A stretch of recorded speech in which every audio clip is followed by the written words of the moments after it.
What's up, YouTube? This is Mathos197, and welcome back to my SmackDown vs. Raw 2007 General Manager mode. We're here for the August 19th edition of Monday Night Raw from Asbury Park, New Jersey, or is it Asbury? Looks like, I don't know. I'm not even going to pronounce it again. So, Triple H, when we see Shawn Michaels politicking his way to a title shot later on tonight, Triple H, because of John Cena's blunder at the pay-per-view, Triple H has orchestrated a handicap matchup against John Cena. This gives me an excuse to give Triple H and Kennedy an end to their losing streaks, and Triple H gets his revenge on John Cena, so it works out for everybody. Shawn Michaels, of course, making that heel turn, so he's in our main event later on tonight. We're going to have The Undertaker probably in a rivalry with Eddie Guerrero following this matchup, unless Michaels would happen to win it, in which case, well, we'll work from there. Maybe we'll have a Michaels-Undertaker rivalry. That is a possibility. As for Eddie Guerrero, well, I don't know where that what that would hold for him. I'm sure he'd be pretty pissed not getting his title shot. I know I would be, especially after we, guaranteed him one, but Shawn Michaels, he takes precedence at the moment. We don't want him to jump ship. That would be horrific. So since this matchup apparently didn't happen at the pay-per-view, even though I booked it, we're gonna do this again. Mickie James and Lita teaming up to take on Melina and Trish Stratus because I guess the match didn't exist because it undid the rivalries, so we're just gonna book it again because screw you, game. I do what I want.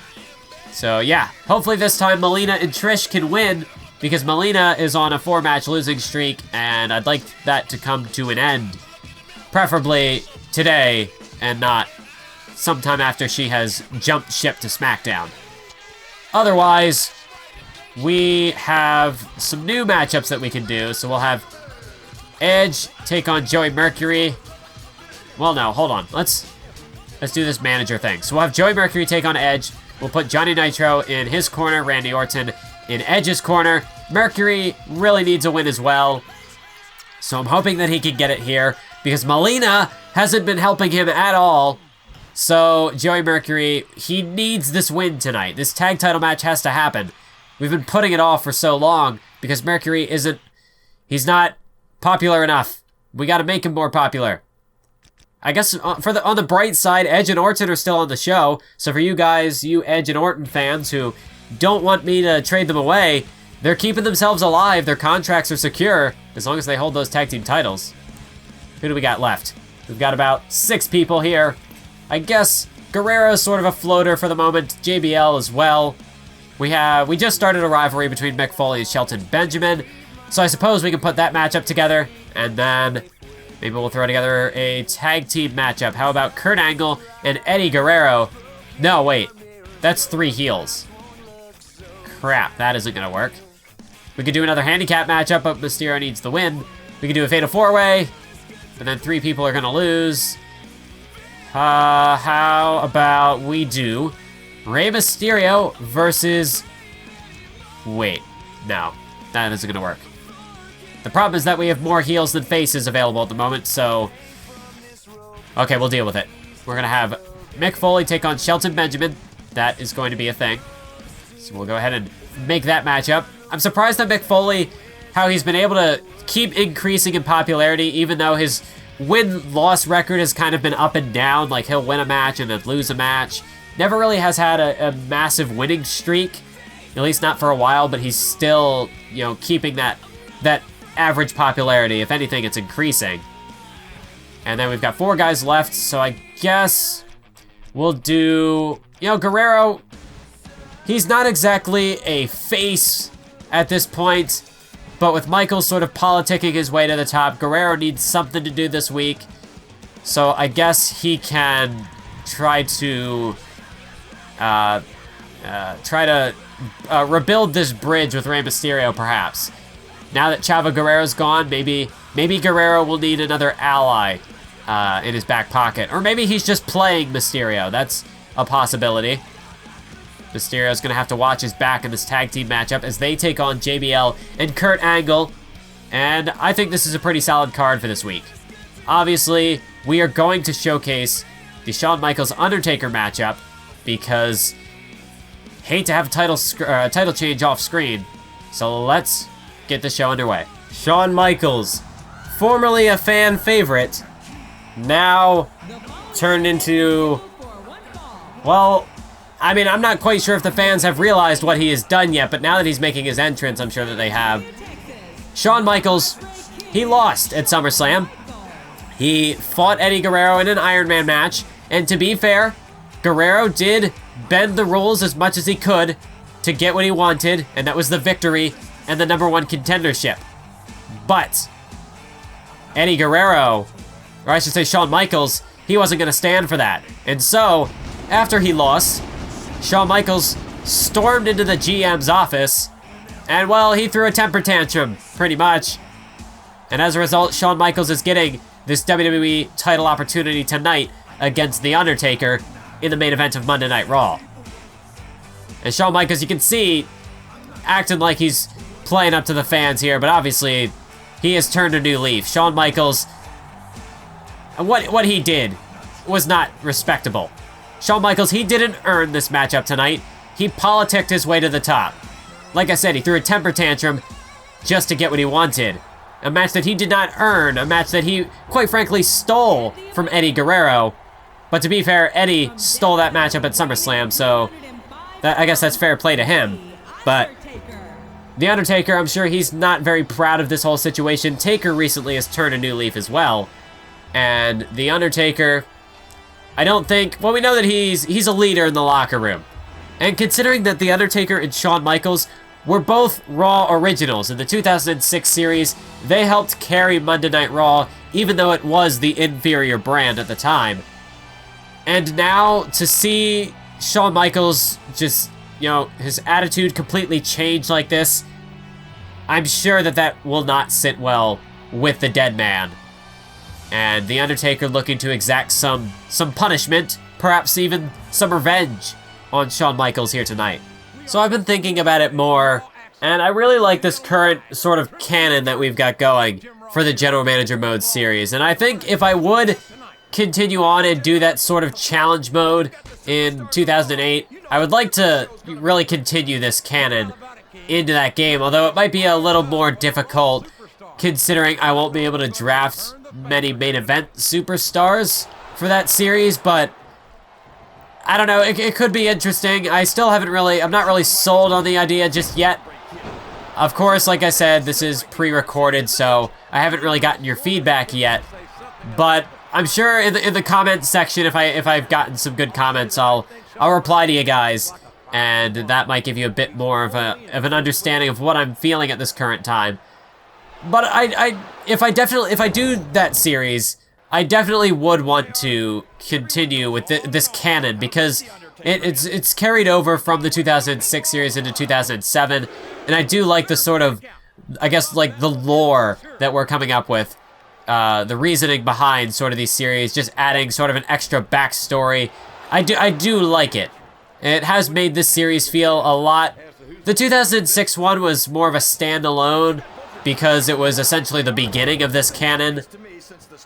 But comparing this to the 2008 series and the 2006, where I wasn't really doing a whole lot, it was just, it felt more like a standalone, whereas this one does stem from the previous series.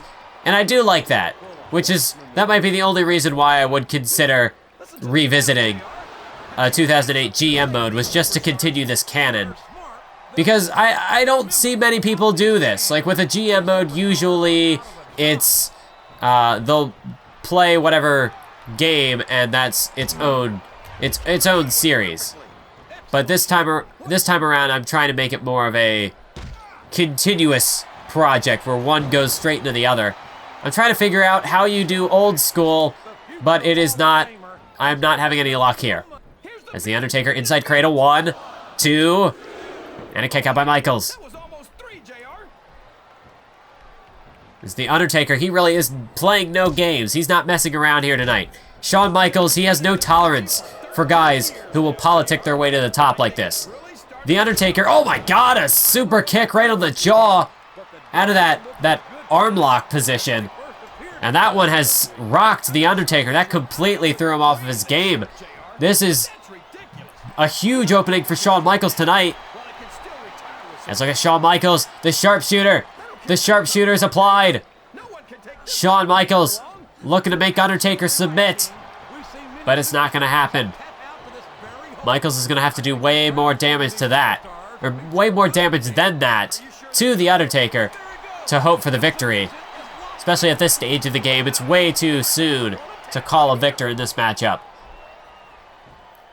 I feel like if either of these men went for finishers at this point, that would not even conclude the match, because they have to do more damage to really wear their opponent down.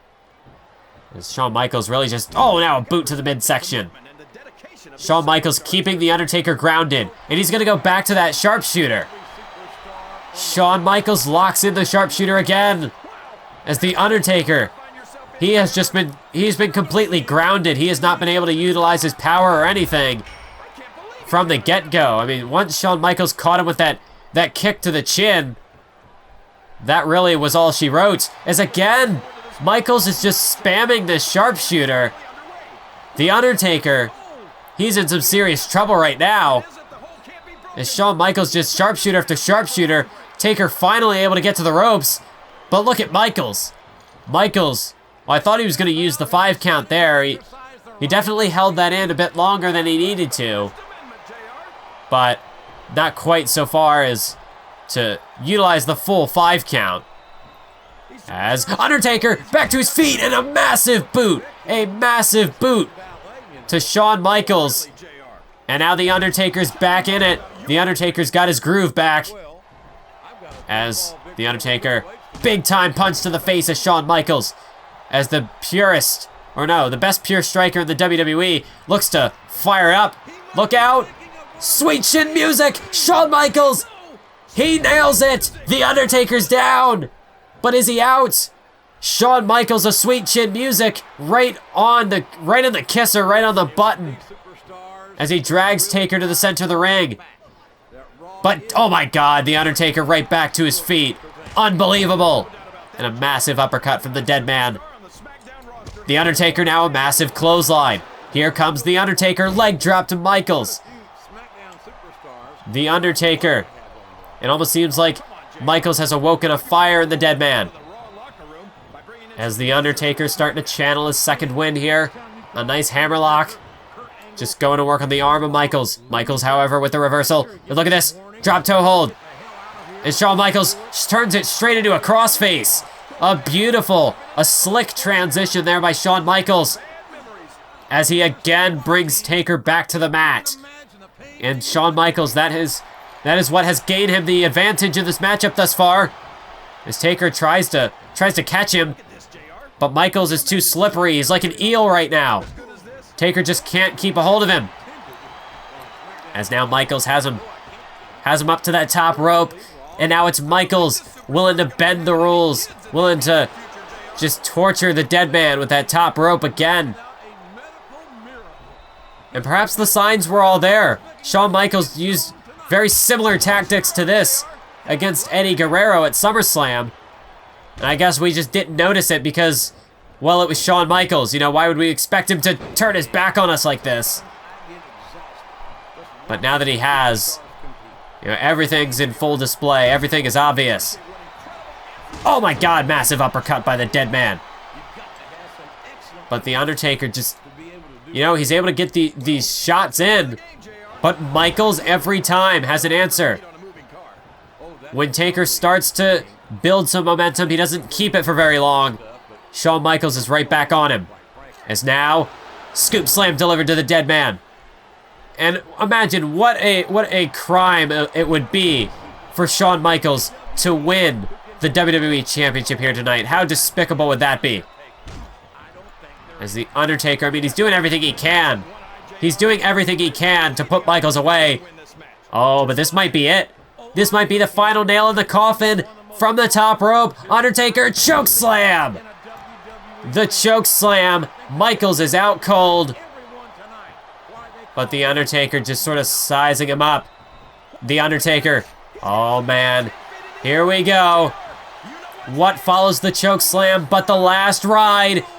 Good night, Shawn Michaels, The Undertaker. Look at the height on that last ride. 1, 2, 3. The dead man retains. Well, Shawn Michaels, he took as many shortcuts as possible. But in the end, The Undertaker, he's too dominant, too strong of a champion for Shawn Michaels to overcome on this night. So Eddie Guerrero, it doesn't look like we're going to have any sort of controversy, any shenanigans regarding his title shot.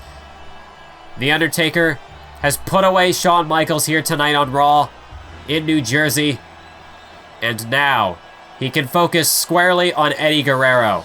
That was actually pretty close. I was starting to worry that I was going to lose that matchup to Michaels, but fortunately I was able to hang in there. Taker retains. Does JBL and Kurt Angle get the win? So obviously that alliance between Mysterio and Guerrero did not work in the slightest. We're going to have to come up with some other way for Mysterio to get that victory he needs.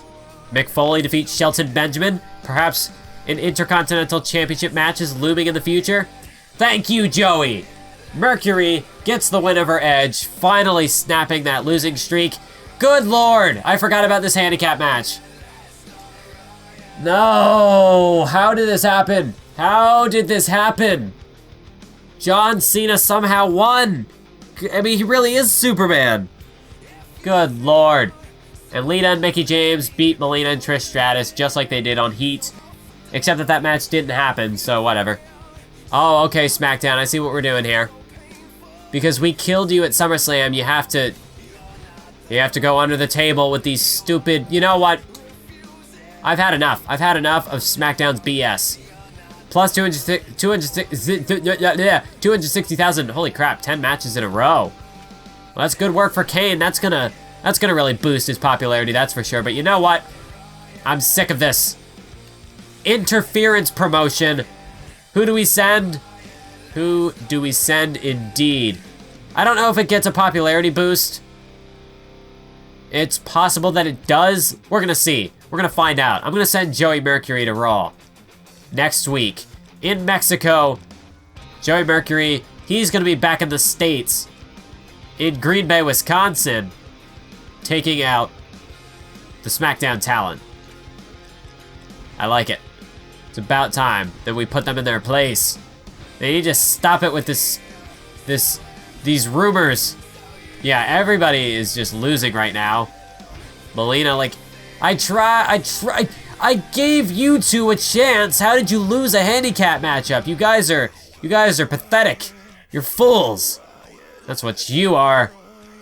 I mean, like Triple H. He really has fallen from his pedestal since losing the title. I'm actually shocked. And as for Mr. Kennedy, he lost that Intercontinental title, and his popularity's dropping like a stone. I do not like the looks of that. Not one bit. We do have a couple contracts that need to be renewed. I guess the tag champs are sticking around. They're keeping each other, they're keeping themselves alive. Credit to them. Benjamin, well, he's our other champ. We gotta re-sign him. We'll go ahead and deal with them next week. Looking at our rivalries, everything is just peachy keen, just fine and dandy here. We can go ahead and start up our Legend Killer rivalry. The Undertaker and Eddie Guerrero. That's gonna go up to Taboo Tuesday, preferably. Let's go ahead and confirm that. So now we've just got Shawn Michaels and JBL sort of as floaters for the time being. Let's check out the Power 25. Yes! Number 1, The Undertaker retained his title 2 nights in a row. Of course he had to be number 1, as if it would have been anything else. Nobody else was more deserving of that spot. So Guerrero moving up, Angle moving nowhere. Triple H and Shawn Michaels moving down. Edge and Lita, they move up. Mysterio, Orton, they dropped. JBL took a spot. Benjamin, he retained his title in a battle royal, but because he lost to Mick Foley, he's gonna drop 3 spots. Sure, okay. Trish Stratus, she took a bit of a hit. Because now that she's been with Melina, she just can't win matches. So she really has dropped. So that's unfortunate for her. And then Johnny Nitro, he's not going anywhere. Guerrero knocked... Oh my god, he's not even in contention anymore, so there we go. Triple H, he's gonna have to... Oh, and that goes the same for Michaels. So, we haven't... For the first time since the beginning of this series, DX is not in the top 5. DX has finally been knocked out of the top 5. Wow. That is a groundbreaking development there. Mickie James, she made it. She knocked Matt Hardy out of the rankings. I mean, if they'd won the handicap matchup, maybe Matt Hardy could have stayed alive, but... You know, they're not capable of winning, apparently, when it's 3-on-1. Come on, guys. But that's going to be it for this episode of SmackDown vs. Raw 2007 General Manager Mode. I hope you had a blast watching, and until next time, keep on YouTubing.